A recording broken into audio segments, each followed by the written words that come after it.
Hi, I'm Kevin Ryan, and I've been building guitars for about 33 years, since the late 80s, and I want to tell you about some of my early memories. You might be interested in those, but one of the earliest memories that I think is really dear to my heart is I think I was building it. This would have been maybe 88 or 89, something like that. I think I started building guitars in 1987. But at that time, there was no internet, there was really nothing. There were a few books, but they were just okay. And so there wasn't much information, so you were kind of on your own. But if you knew somebody that knew something, then that was a great resource, and you were pretty lucky to have that. Well, there was a guy that I heard about. His name was Chuck Erickson, and he was known as the Duke of Pearl. Of course, I had no idea who this guy was, other than he had a great name. Now, of course, here we are, all these 3 decades later. I know he's a legend, even a legend then.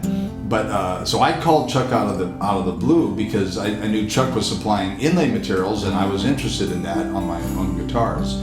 So one of the great things about that conversation was, even though Chuck obviously was a extremely busy guy and has remained so to this day, he had all the time in the world for me, and he didn't even know who I was. I mean, never met me, didn't know anything about me, but he was so generous and gracious with his time. And so we kind of struck up a friendship that was going to last till today, and beyond today. But it started the ball rolling on some things in my mind. One was how cool inlays could be on guitars. But what that led to was, early in the 90s, there was the NAMM show, which many of you know about. It's the big music trade show that we have here in Anaheim, California. And I'm only 20 minutes from there, so I was lucky to be near that. But we started a tradition of having a luthier's dinner on the Thursday night before NAMM opened. So, or I guess that would be at the end of the first day. But it was the idea of Chuck and I. We wanted to get guitar builders together. So, I mean, in the early days, we had Bob Taylor and Bill Collings and Richard Hoover and Ren Ferguson. I mean, it's just a who's who of these great guitar builders in the world, and they were all at our house. And so we started this tradition of the NAMM Luthier's dinner. And it's kind of funny because at some point, people would come up to you at NAMM and say, well, how do I get a ticket into this? And of course, we want to keep it kind of small and maybe a little bit selfish. But what was so cool about that is, well, for one thing, I got to meet all these great human beings. But germane to this story is meeting Chuck's very dear friend and at that time partner, Larry Sifel. And many of you may know that Larry started Pearl Works, and I'm not sure when he started it. I think it was before I was building guitars for sure. But Larry was a great innovator in the world of guitar inlay, which we'll get to in a minute here. But what was so cool about the Thursday night dinner that we did almost unbroken for maybe 25 years is that first of all, it was the high point of my year in guitar building, meeting, just having time with these guys. And a typical way it would go is we'd have dinner and we'd grill and have great stuff. My lovely wife Barb would just always make a great spread, and then we would just talk guitars, and then everybody would go home, and Chuck and I would sit on the patio with our cigars until about 3 or 4 in the morning. Exasperate my wife, but she's a sweetheart and let me do it. But what was so neat about these times was that it became the tradition that all the cool new things that Larry Sifel was doing at Pearl Works, and in some cases in conjunction with Chuck, because he was using Chuck's materials, is they would introduce to the entire guitar world all this new technology on our patio. So it was sort of the joke that for that one evening, that was the epicenter of guitar creativity in the universe, and it was right there. So those were really heady days. I just have great memories of that. And so Larry and Chuck would walk in with their big ancient leather briefcases like they're some kind of mafia dons, and it was just really great. Now, fast forward about 30 years, and we have this great moment through those 30 years of what's been called the golden age of guitar building. Can't quite call it a renaissance because there was never quite the golden age of guitar building, unless you count, the pre-war Martins were pretty cool, obviously, and they set the blueprint for everybody else. But three things happened, I think, that created this unprecedented moment in guitar history. One was this influx of extremely creative people that were already all of a sudden in the trade, and there was just this sense of you could just do anything you wanted to. And coupled with that, there was new technology that was being used, and that was the CNC machine. And Larry Sifel unabashedly said, we're going to harness this new technology, we're going to do things the world has never seen before. So that was the second thing. But the third thing that made that amazing time possible was, just like in the Middle Ages when you had guys like Michelangelo and Da Vinci, they were creating this great art, but they couldn't have done it unless there were patrons that would pay them, because they, just like us, they needed to have a living and a job, and they just couldn't do art for art's sake. I mean, they were craftsmen, and they did their job.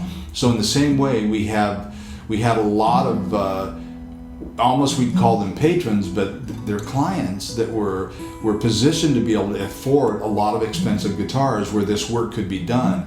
And so the confluence of those three things, it created this moment that I think is unique in guitar history, where things were being done that, I mean, the world may never see them again.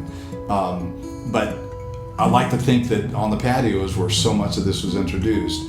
Now, as I said, fast forward 30 years, and all of a sudden we are now, I don't know that we're beyond the golden age. I mean, I kind of think maybe we are, but who knows? History will tell, I guess. But in all those intervening years, Chuck Erickson's become like a brother to me, and I love the guy. And I was able also, because of the Thursday night meetings and my relationship with Larry Sifel, to meet Bill Seymour, who took over Pearlworks and is now carrying on the legacy of Larry Sifel. And that legacy is absolute creativity, cutting edge technology, precision, enormous integrity. And so meeting Bill and his crew, that they carry on this tradition that Larry started. It's right out of the very bones of the great that great moment in guitar building history, and these guys are carrying on that tradition. So once again, fast forward now. I'm going to build my 30th anniversary guitar, and I've got the prototype right here, oddly enough, in front of me. And this was. The idea for this, I think it was based on my love of those 1950s travel posters of the national parks, and I think the WPA. I just love that artwork. So we actually commissioned a poster by a world famous artist named Steve Thomas, and so we love the poster. Maybe we'll show you a little shot of that, but. When it came time to, we're going to do this inlay, there's obviously no question in the world, Pearlworks are the guys I'm going to go to. I mean, not only because they are, they're the most advanced inlay guys on the planet. There's that reason, but also, my 30 years are coinciding with this great moment in guitar building history, and those guys are in the middle of it. So I thought, well, it's so fitting that they would be involved in this project too, because Chuck and his materials, and Larry and his technology, they were all contributing to some of the things that we were doing, and we were inspired by what those guys were doing. And the third reason is we love those guys. And one of the things I like to say is there comes a time when you're working with great creative people, and for me it's the greatest thing about this. I don't really care about meeting famous people. I like meeting talented people. That pushes my buttons. And so this is clearly a moment where we were able to work with these guys. But I was going to say that there comes that moment when you think, well, this is great. I'm working with these guys because they're extremely talented and such integrity, and they're creative, and they're just such a good partner to work with. But then there comes that moment when you realize, well, wait a minute. I love these guys too. I mean, it's now gone beyond business, and you realize these are friendships that you will cherish till the day you die. So I would say that my relationship with Bill Seymour has been just so good. Again, he's carrying on the legacy of Larry and what Pearlworks did, and I've no doubt he'll take it even farther. But so good working with him. His team is great. Love Daniel Panza and the other folks there that deserve mention, but those two guys I know the best.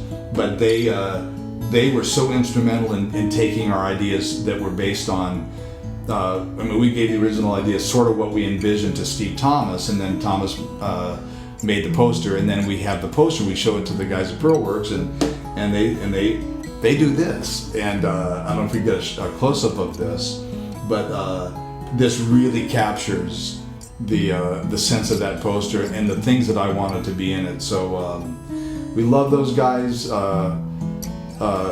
And I'll just say to those guys, Pearlworks, Bill, Daniel, the other great team there, we love you guys. You guys are the best, and it's an honor working with you. And let's just keep doing this. Let's just keep doing this for as long as we can. So, thank you.